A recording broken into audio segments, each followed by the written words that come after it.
Hey, Crosspoint, Pastor Bryan here again. I really enjoyed being up in the sanctuary with you guys last week, bringing you the Word of God, and I hope you learned something. I hope you were stirred by it. I know right now, even in your head as I'm saying that, you're thinking, I don't miss Terry at all. I wish Bryan would come up more often. Tell him that. Anyway, I really look forward to coming again this weekend and bringing you the Word of God, looking at the very next chapter in Elijah's life and ministry. I want to ask you a question real quick. How would you like the favor of God to fall upon your life?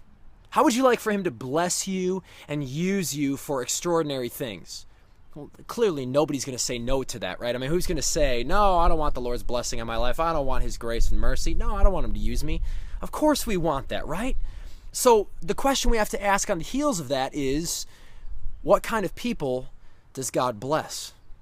Well, I would argue that the scriptures tell us that God sends his favor on faith that doesn't waver. I say that because I believe theologically that nothing stirs up the wrath of God more than our wavering, idolatry, putting other things in life in the rightful place of God.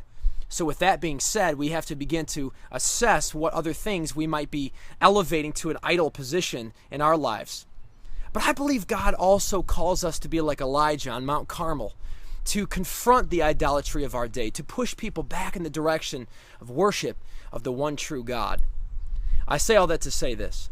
This weekend, we're going to look at the next chapter in Elijah's life. Last week, we looked at how he was humbled in the ravine.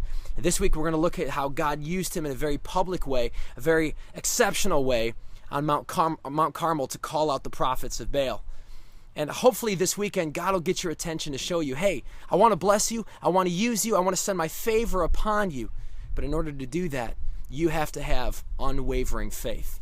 So let's go the next step and look at what it would look like to be an unwavering man or woman of God. Hope you can join me this weekend. Have a wonderful 4th of July, and we'll see you in a couple days. God bless.